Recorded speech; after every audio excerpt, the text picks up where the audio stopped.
Hey guys! So today we are making one of my favorite Disney princesses of all time, Rapunzel, from the hit movie Mary Poppins Returns. Rapunzel looks pretty stunning in this extremely detailed gown. I love this dress, I love Mary Poppins Returns, so let's make Rapunzel. My name is Tiana and you're watching Cinderella. We're making Princess Tiana from The Princess and the Frog, you guys. I love the way this cake turned out, so let's get started. Now to create this cake, I'm using my Wilton's doll cake pan and funfetti cake because it's like my favorite at the moment. This is a giant cake and I can't use my cake leveler, so I'm trying my best to cut this straight and my best isn't good enough.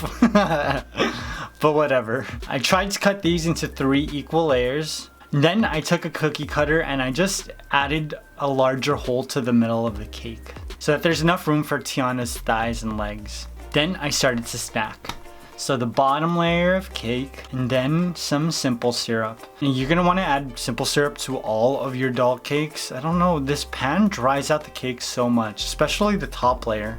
Ooh, look at that, that looks looking pretty. And then some buttercream. Just covered the entire bottom of the cake with buttercream, and on goes my next layer of cake and some more simple syrup. Buttercream it up and then add on my top layer of cake. I'm gonna give my entire cake a crumb coat of buttercream, and then we're ready to start creating the dress. Now to create Tiana's dress, I'm covering the entire cake with yellow fondant. Now because this is a doll cake, I'm not gonna smoothen out the bottom. I'm just emphasizing all of the folds that fall naturally at the bottom of the cake. Just using my fingers to enhance them, and voila, they're looking so beautiful. Usually when I'm creating these ruffles, there's like one part that looks terrible and I just hide it in the back. But it's looking pretty good all the way around. I grab my Tiana doll and then I place her into the middle of the cake.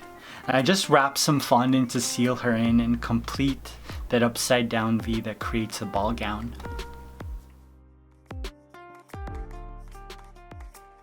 Now I created these long white petals. What kind of flower is this? And I just wrapped them all the way around Tiana's waist.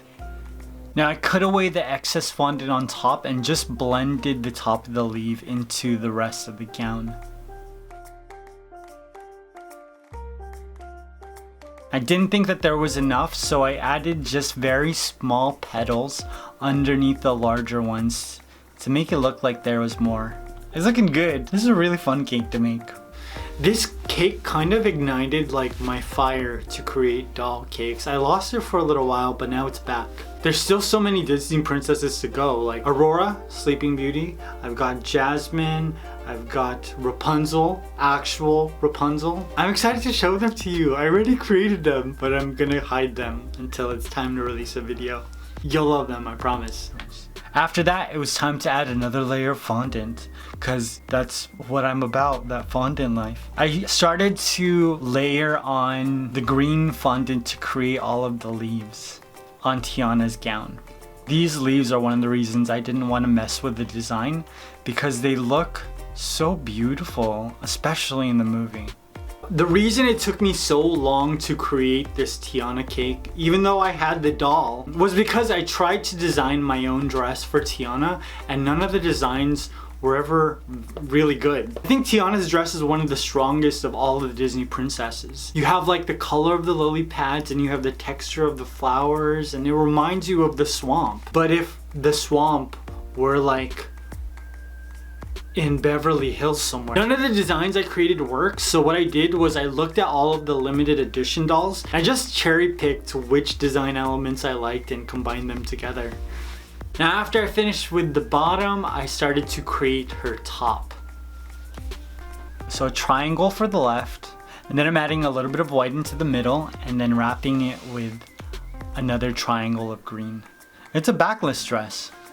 I've come to the conclusion that whenever I make a doll cake, it's going to be a backless dress. It's just so easy to manipulate the fabric. I'm also really lazy, you guys. Now she has this really pretty flower on the right, and I'm also creating that with fondant and a fondant mold. Then it was time to add some decorations. I didn't want this to just be plain, so I'm actually piping on a whole bunch of design. I mapped out where I wanted the border to be, and I added a green border first to the outside of the leaf, and then I did an even smaller border with some mustard yellow icing. Yeah, the double border, it just like adds class. I think it looks so spectacular. I'm just gonna work this border all the way around the cake. You know how I mentioned that I was really lazy? I didn't actually decorate the back of this cake. I knew that in the pictures, you weren't gonna be able to see the back, so let's not worry about it. Now, because this takes place in New Orleans, I decided to add some fleur de lunes to the gown just to give it some more New Orleans-y design elements. And they just looking so divine on the bottom of the leaf. Wow. I look at Tiana. I put my hands up in the air sometimes. Now I'm just going to add that border all the way around the cake. And again, just, you know, forget about the back. No one's gonna see it. I don't care. Now I did add some design elements to the bottom, but I did away with them at the end just because I thought there was just too many design elements on the cake afterwards. One thing that doll cakes have taught me is that I over-design everything. I always have so many ideas and it's so hard for me to refine them. Now whenever I create something, I always think about Michael Scott's saying from The Office, because that is one of my favorite shows. KISS. Keep it simple, stupid. Now I completed, I want to say Rihanna so badly. I finished Tiana's flower by adding some vines and leaves to the dress, just very carefully making sure that these sugar paste vines don't fall apart on me. I've made a lot of doll cakes, and a lot of them were created when I first started decorating cakes. A lot of the techniques that I used to use are just terrible. So I'm curious, would you like to see me go back, take those doll cakes and update them?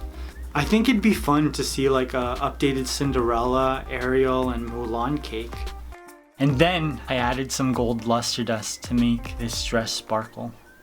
So all of that mustard gold detail is no more. It is gold, and it is very flashy. I wanted all of this cake to sparkle, so I'm also adding some gold detail to the white leaves underneath, just so that they've got a little bit of a shimmer when the light catches it. A little more gold dust to that beautiful flower on her waist. And then I had to create her crown. Now she had a crown when I bought this doll originally, but I bought this doll like 3 years ago and I lost it. So I made one out of fondant and then I colored it gold as well, just because I thought it looked very, very lush. And voila, my Tiana doll cake was complete. And it's stunning. I love this cake. But all like the beading work and the like fleur de lunes, it's just, yo, it lights this whole thing on fire. But that golden crown though. I'm excited to create more doll cakes. They're so much fun and they let me explore a different side of me that I never even knew I had. Now make sure you hit that notification button so you can see when the rest of my cakes come out. I hope you guys enjoyed this. I love you. I will see you very soon. Peace!